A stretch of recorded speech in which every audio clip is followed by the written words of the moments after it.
Vamos abrir a palavra do Senhor que está no livro de Ruth. Gênesis, Êxodo, Levítico, Números, Deuteronômio, os 5 primeiros livros. Depois vem Josué, aí vem Juízes. Depois de Juízes vem Ruth. Ruth capítulo 2, versículo 13. Um versículo só.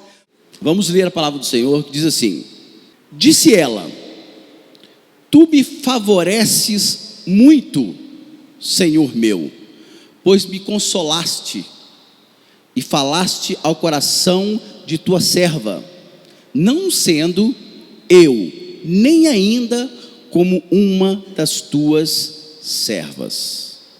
Pai, que essa palavra possa alcançar a profundidade que ela tem. Pai, porque se depender de nós aqui, não é possível, Senhor, alcançarmos aquilo que o Senhor tem preparado. Então, que o Espírito Santo possa ser Ele mesmo a fonte para que esta palavra seja pura e reveladora e transformadora e curadora, em nome de Jesus, amém. Pode sentar. Se alguém chegasse com um presente valioso para vocês, vamos supor que alguém que você goste muito comprou um presente para você e mandou uma pessoa te entregar. O presente é valioso, você gosta da pessoa que está te dando o presente, mas ele também gosta do mensageiro que ele está confiando aquele presente. Você vai dizer não, porque você não vai muito com a cara do mensageiro? Ainda mais sabendo que o presente é caro? Então, toda vez que nós vamos ouvir a palavra do Senhor, toda vez que alguém sobe aqui para ministrar, para cantar, não se importe com quem seja, não se importe, ele é só um mensageiro.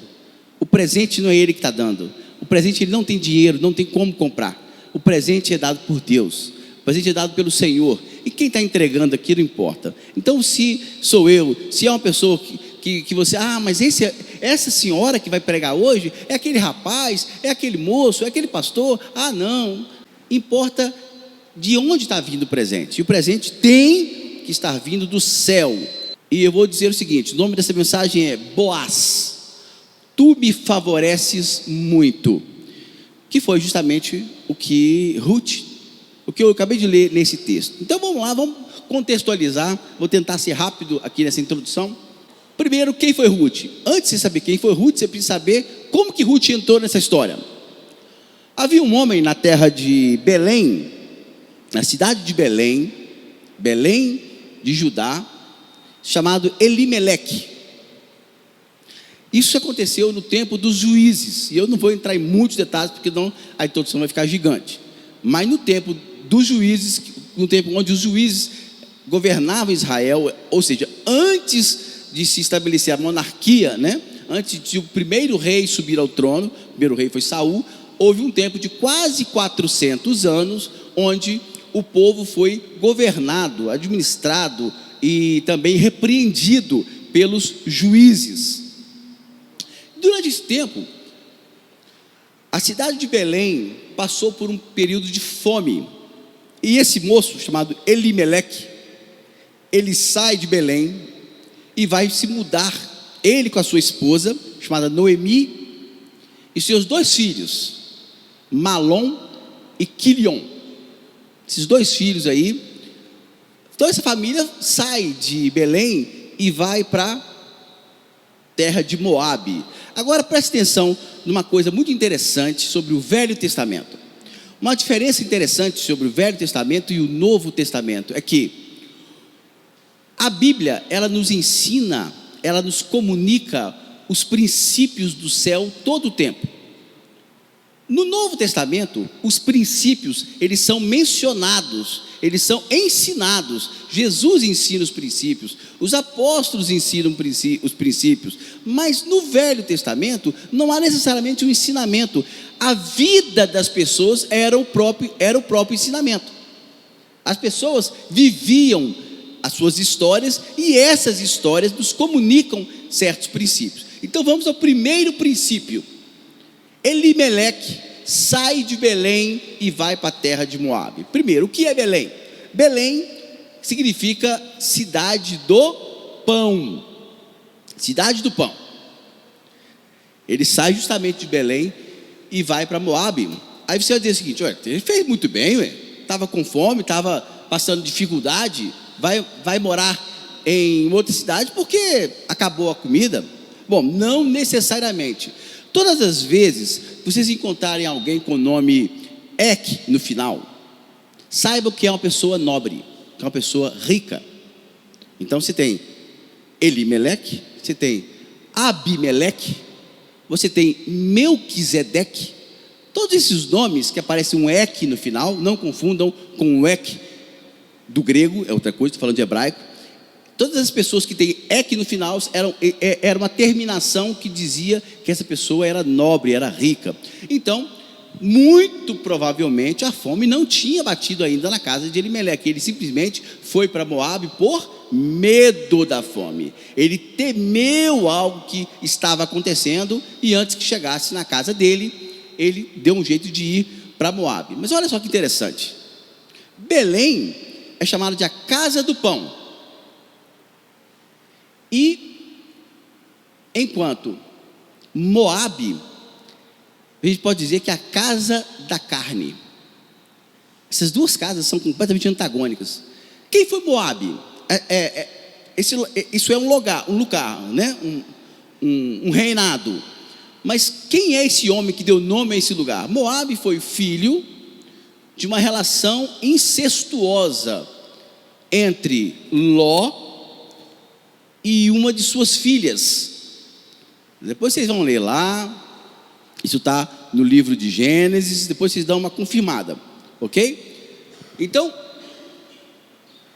essa filha de Ló, temendo que a geração dele ia acabar, porque Ló ia morrer, não tinha filhos, homens, elas então dão um jeitinho e embriagam Ló e tem com ele um filho. Eram duas filhas, cada uma teve um filho. E olha, nasceu duas belezinhas. Um chamava Moabe e outro chamava Amon. Rapaz, moabitas e amonitas, só problema. Muito mais tarde, quando o reino de Moabe, quando Moabe já tinha passado muitas descendências, muitas gerações de Moabe, e agora era um reinado, Israel estava passando pelo deserto e pede passagem na terra de Moabe e pede água e pão.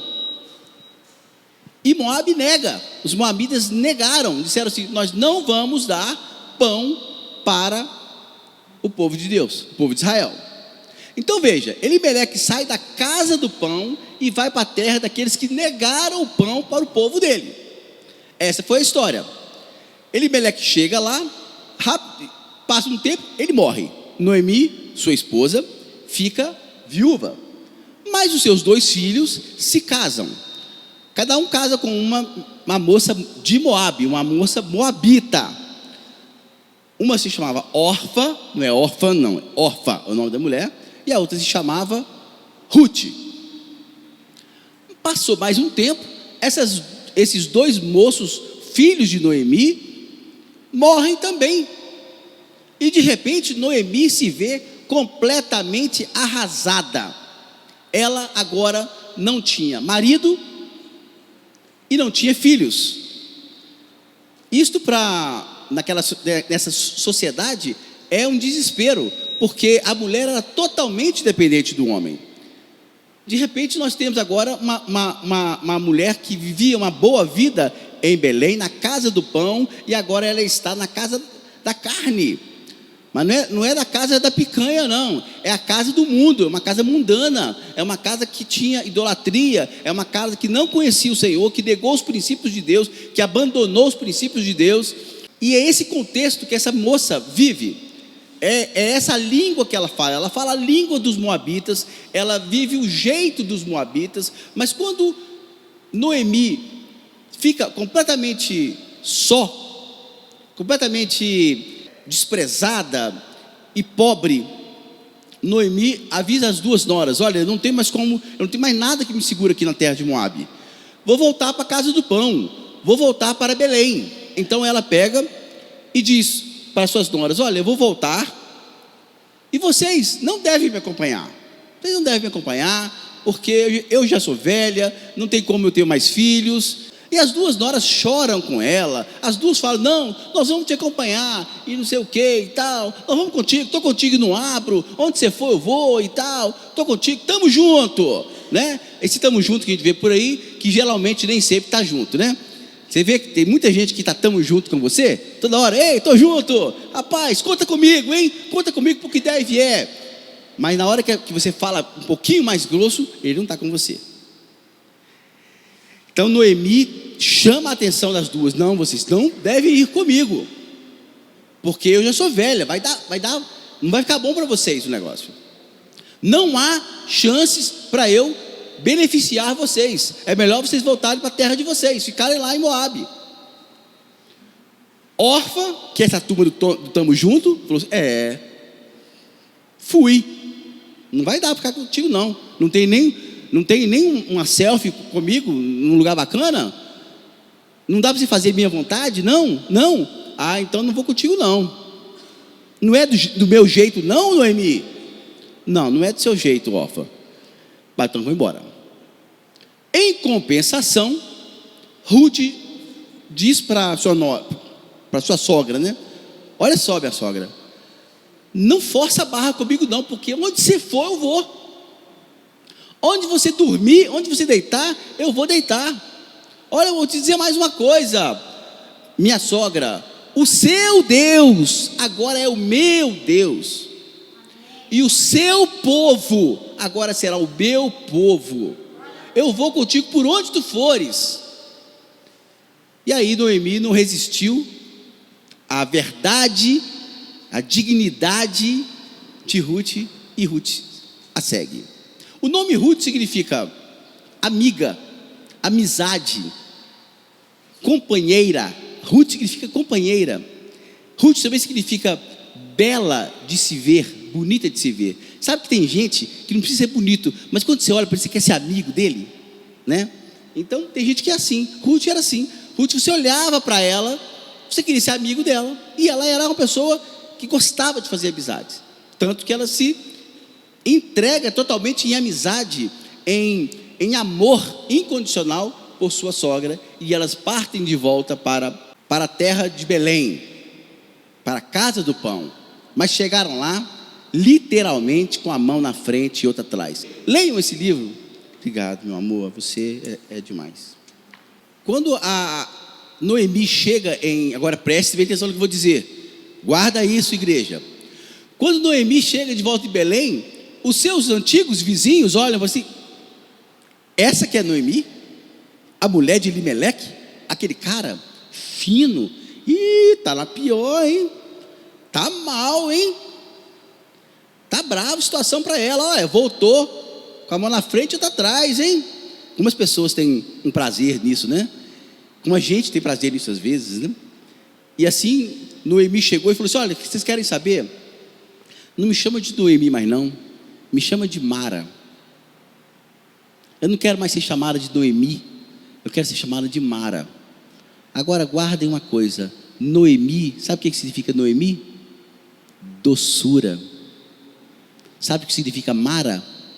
Amarga. A mulher que saiu doce, uma doçura de pessoa, voltou amarga. Quantos aqui que a vida lhes maltratou, que as situações adversas te frustraram? Quantas portas na cara que a gente tomou nessa vida? Quantos amigos nos traíram? Quantas pessoas não disseram o que nós queríamos ouvir e nós fomos nos tornando amargos? Mas Deus tinha um grande plano para Ruth, e esse plano é um plano de vitória. Eu vou contar para vocês aqui. Qual foi o primeiro grande plano? Qual foi o primeiro grande passo? Eu vou agora separar a caminhada de Ruth em 4 estações. 4 estações. Vamos à primeira estação. A primeira estação, a Bíblia chama Ruth de Ruth a Moabita. Ruth a Moabita, a mulher de Moabe.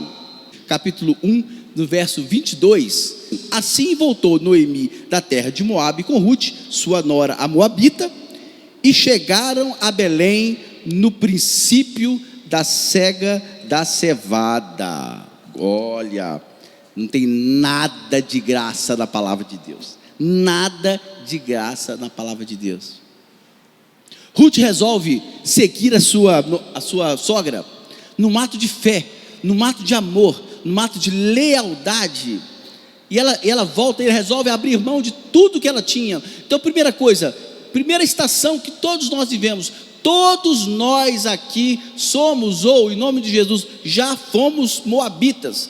Todos nós um dia fomos carnais, fomos viciados por esse mundo, fomos escravos desse sistema. Todos nós vivemos uma vida regida pelos costumes de Moabe, pelos deuses de Moabe, pelo jeito de falar dos moabitas. Todos nós vivemos essa vida e todos nós podemos ter a escolha de ficar em Moabe para sempre. Alguns aqui vão escolher, alguns já escolheram abandonar a terra de Moabe. Alguns aqui já escolheram abandonar este mundo e partir para a terra do pão. Abrir um parênteses, quem é o pão? Quem é o pão vivo que desceu do céu? Jesus.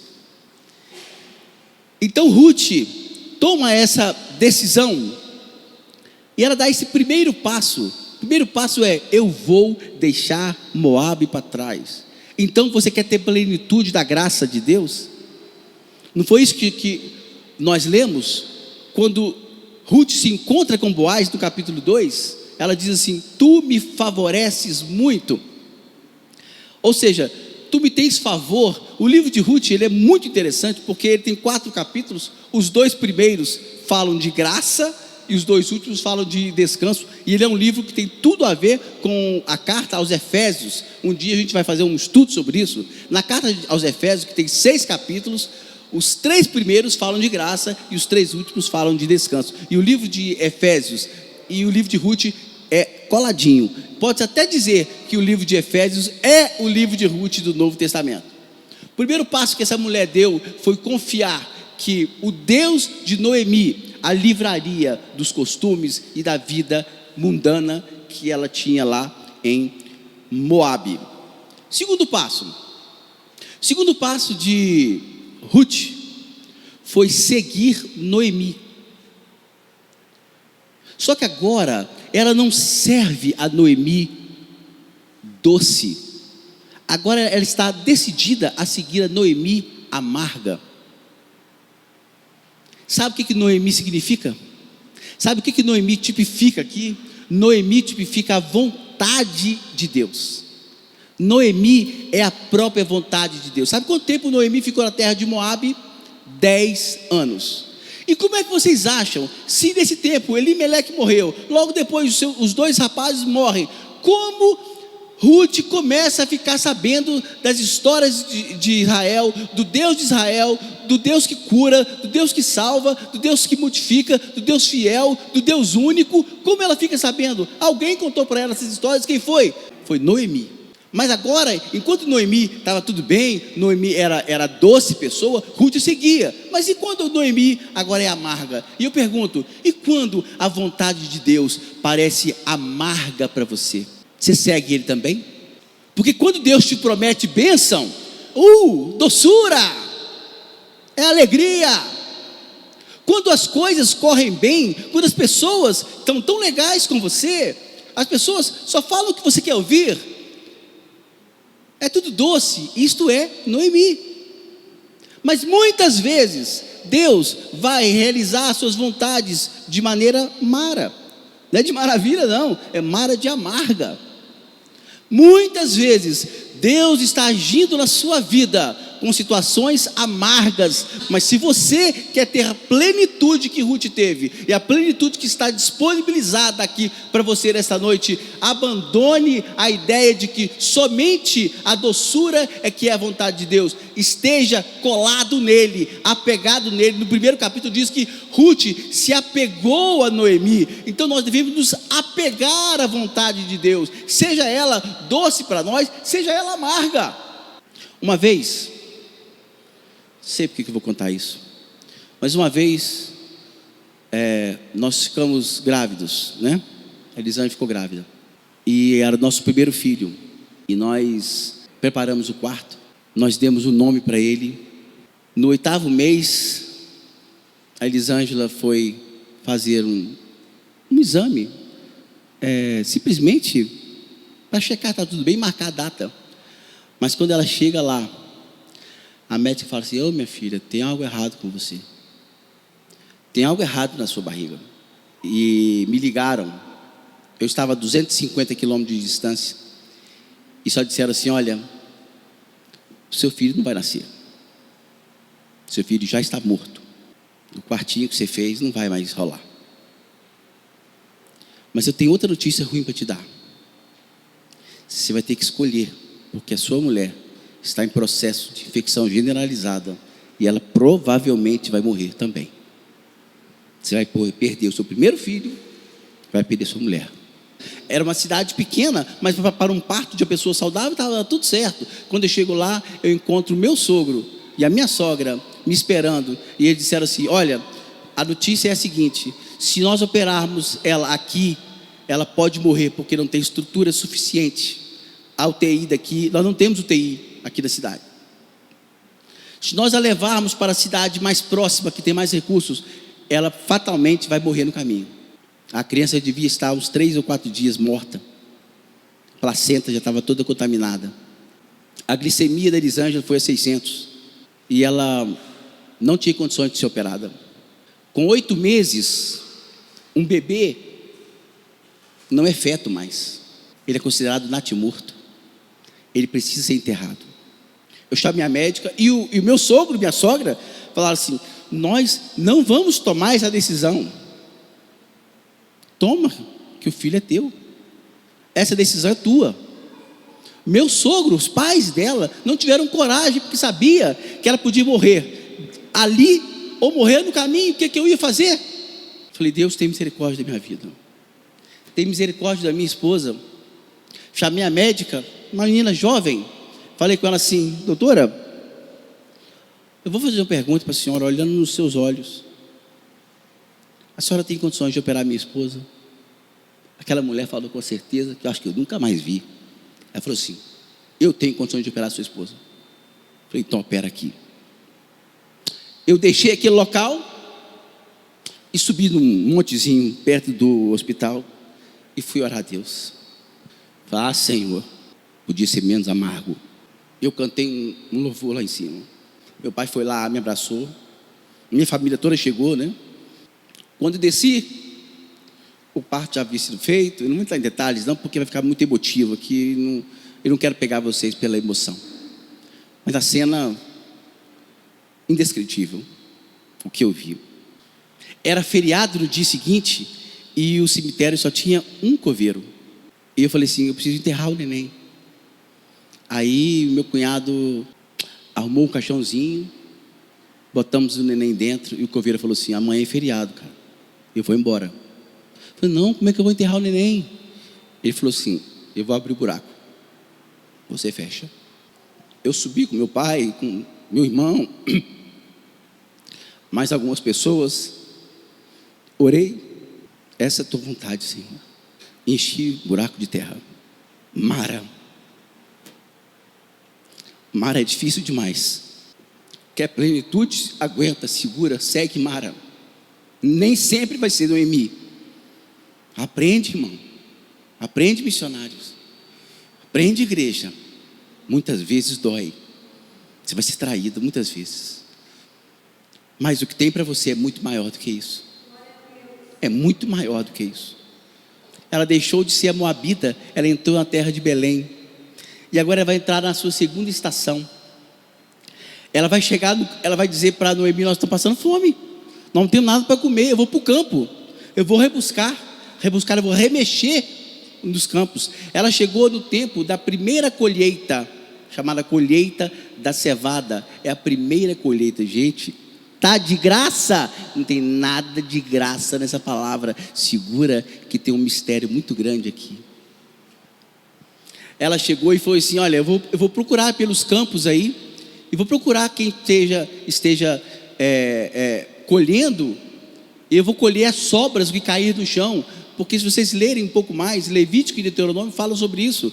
Porque o povo de Israel tinha como legislação o dever, os produtores tinham o dever de deixar que o que caísse no chão, eles não poderiam colher, era para o estrangeiro, o órfão e a viúva. Ruth era pobre, viúva e estrangeira. Como é que ela sabia disso? Sabe por que ela sabia disso? Porque ela foi ensinada. Quer saber mais um detalhe? Se você quer a plenitude da graça de Deus, conheça a palavra.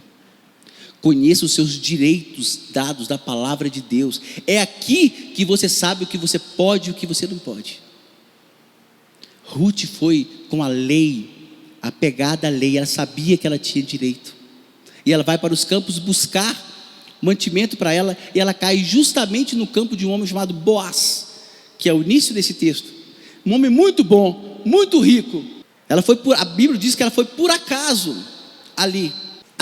O segundo estágio de quem quer ter plenitude, você quer ter graça para pregar, você quer ter graça, você quer ter um princípio de autoridade? Não, eu creio que Deus tem mais para mim, eu posso ser líder de alguma coisa, eu posso ser um pastor, eu posso ser um missionário, eu posso ser uma pastora. Segue esses passos que estou te falando, não segue os meus passos não, segue o que a Bíblia diz, segue o que aconteceu na vida de Ruth. Sabe o que ela fez? Ela deixou Moabe. Segunda coisa, ela seguiu a vontade de Deus, quando era doce e quando era amarga. A terceira coisa, ela chega agora e ela vai rebuscar nos campos. Era um mato muito, muito humilde. As riquezas daquele campo eram muito grandes. Mas ela não tinha direito à colheita. Ela não era nada. Ela era uma estrangeira, viúva, desconhecida naquela terra.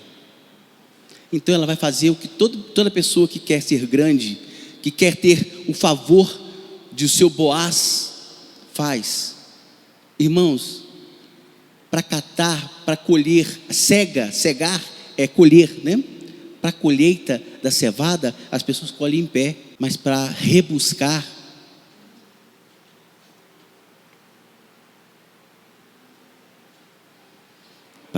de joelho. Se você não se ajoelha diante do seu Deus, você não vai conseguir o favor dele. Quer ter o favor de Deus? Dobra o joelho. Não é para mim não, dobra o joelho para ele. Porque quando você dobrar o joelho para ele, você vai conseguir dobrar o joelho, você vai conseguir dobrar o seu ego para outras pessoas. Isso vai ser fácil, isso vai ser fichinha. Primeiro se dobre nos campos de Boaz e vai buscar os segredos da palavra de Deus, os segredos, as riquezas insondáveis que Boaz tem. Daqui a pouquinho vou dizer quem é Boaz, quem ele se tipifica, mas vocês sabem, vocês já sabem o que é.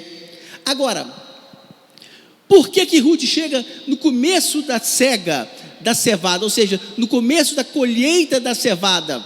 Porque era a primeira da série de culturas que eram colhidas anualmente em Israel. A cevada era a primeira, ou seja, ela era a primícia das colheitas. Quem é a nossa primícia? É Jesus. E quando Jesus se revela como primícia, quando ele morre, quando ele ressuscita, a cevada significa ressurreição. Então, se você quer o favor de Deus, quer o favor imerecido, se você quer a graça de Deus, você precisa entender e aceitar que Jesus Cristo morreu e ressuscitou pela sua vida e pela minha vida. Você precisa dizer: eu creio na ressurreição de Jesus.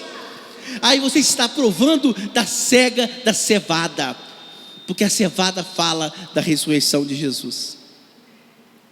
Em Ruth 2, dos versículos 5 a 7, diz assim, quem está com a Bíblia aberta, continue aí. Ruth 2, versículos 5 a 7. Depois perguntou Boaz ao servo encarregado dos segadores, de quem estava fazendo a colheita: de quem é essa moça?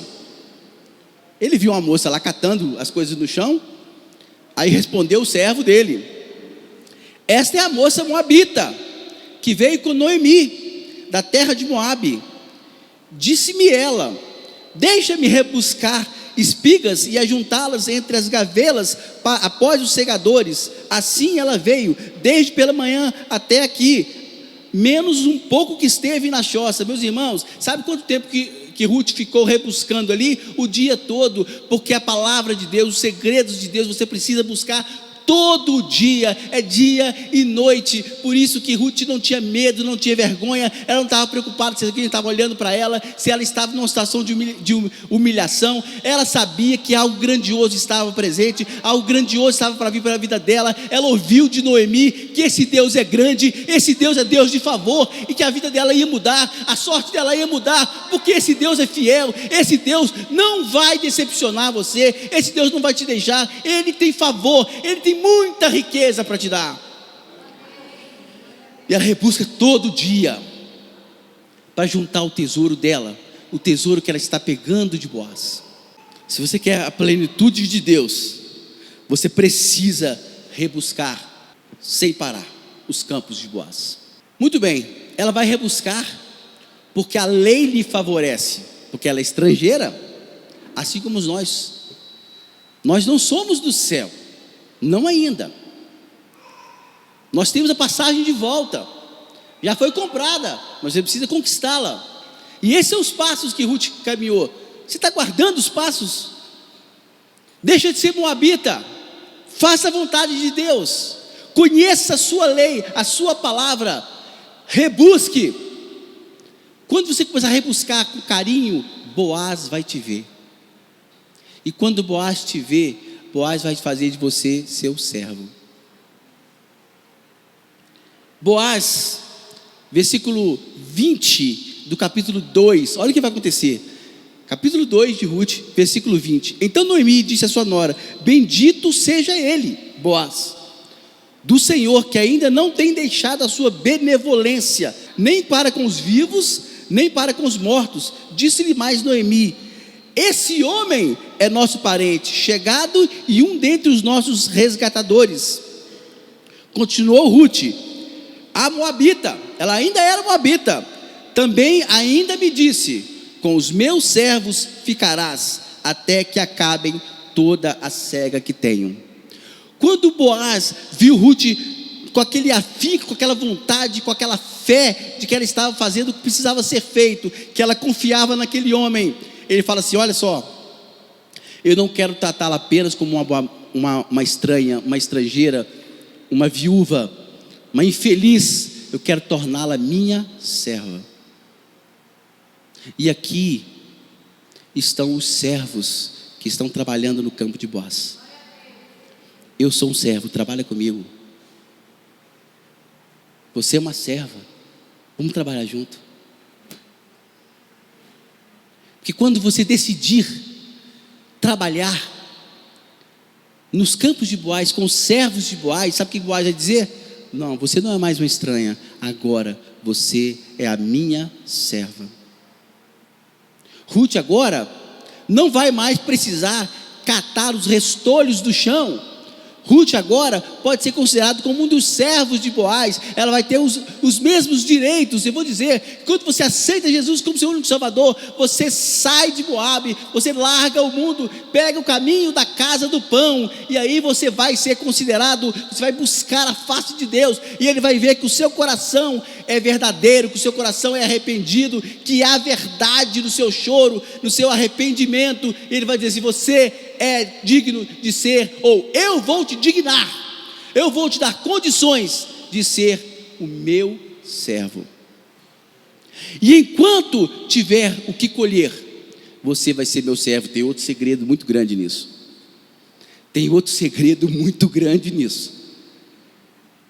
Significa que ninguém pode ser servo para sempre. Só é servo de Boaz enquanto tiver colheita, mas a colheita vai acabar. Depois da cevada, vinham outros grãos, outros cereais, até que o último deles é o trigo. A última cega, a última colheita é a colheita do trigo. E é isso que nós estamos caminhando. A colheita do trigo fala da plenitude. Quando todas as coisas estiverem completas para você alcançar o quarto e último estágio. Olha quem era Ruth. Olha quem era Ruth, uma estrangeira viúva, abandonada, sem esperança. Agora ela rebuscou nos campos, começou a ter o seu sustento. Ela é vista por Boaz, Ele a favorece, Ele a enche de graça. Mas acontece que Deus não tem só graça para te dar, Deus tem superabundante graça, graça infinita, graça não mensurada, graça não medida, recalcada e sacudida. Meus irmãos, você se contenta com pouco. Se você quer ser apenas um rebuscador, você precisa subir de nível, você precisa subir o degrau, você tem que ser servo, porque tem uma última estação para você, e nós estamos quase lá. Todos nós aqui somos servos, ou devemos ser, ou deveríamos ser. Nós estamos no campo de Boaz, o campo do nosso amado Jesus.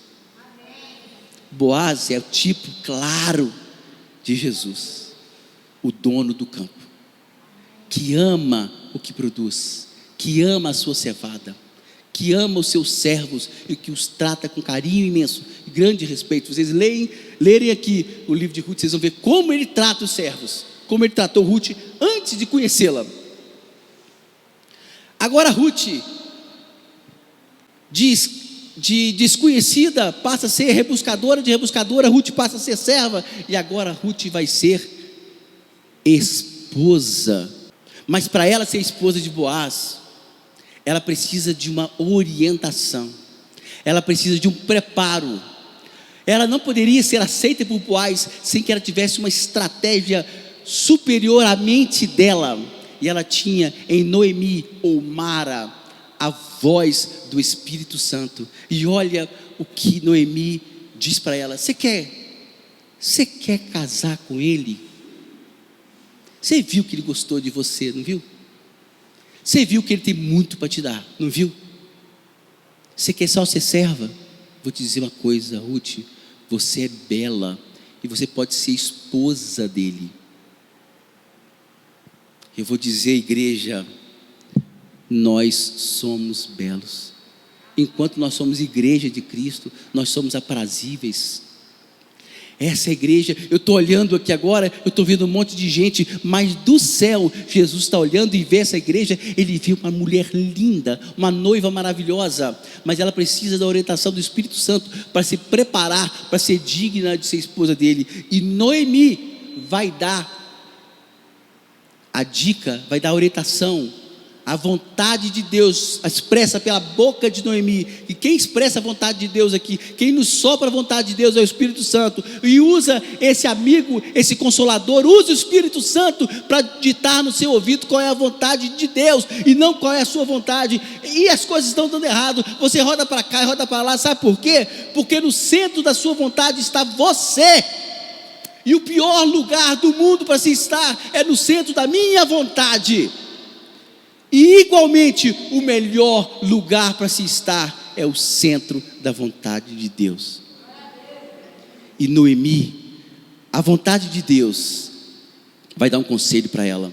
Ruth 3, versículo 3, diz assim: banha-te, unge-te, põe os teus melhores vestidos e desce a eira, porém não te des a conhecer ao homem, até que tenha acabado de comer e beber.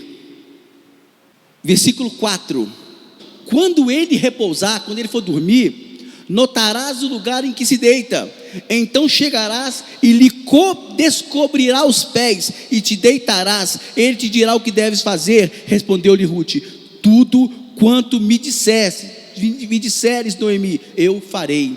E então Ruth se preparou. Gente, tem noção?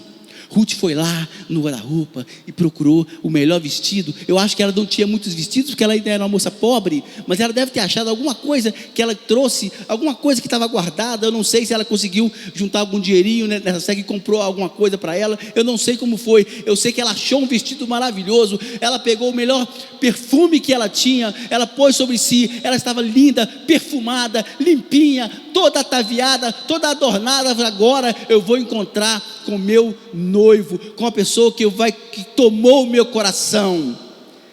E ela vai pular para cima dele? Não vai. Eu vou dizer aonde nós devemos estar para conquistar Boaz para sempre. Quer conquistar Jesus para sempre? Deita aos pés dele. Ô igreja, entenda esse mistério. É nos pés de Jesus é que você vai encontrar o favor sem limite. É nos pés de Jesus. Deita aos pés dele e aguarda, espera o processo, espera o tempo. Quando Ruth fez isso, ela não poderia dar a dizer a Boaz o que ela iria fazer, porque Boaz não poderia casar-se com ela ali. Sabe por quê? Porque haveria um processo, porque Jesus trouxe o seu ministério, foi morto, foi ressurreto, e a história da igreja começou. A igreja passou por um processo, e durante esses 2000 anos de história da igreja, os grandes homens e mulheres de Deus, homens que têm formado essa igreja, estão deitados aos pés de Jesus, até que Jesus chegue o momento exato, onde ele vai fazer o que é preciso, e está quase lá, meus irmãos, está quase lá, quando ele vai se levantar, e vai tomar a mão de Ruth, e fala assim: esposa minha, amada minha, casa comigo, eu não quero que você seja mais minha serva, eu não quero que você rebusque mais, eu não quero que você se sinta humilhada. O Filho de Deus compartilha conosco todas as delícias e glórias do céu. Você pode chegar nesse nível de plenitude se você passar a sua vida daqui para frente aos pés de Jesus. Pode ficar de pé, por favor. Vamos ficar de pé.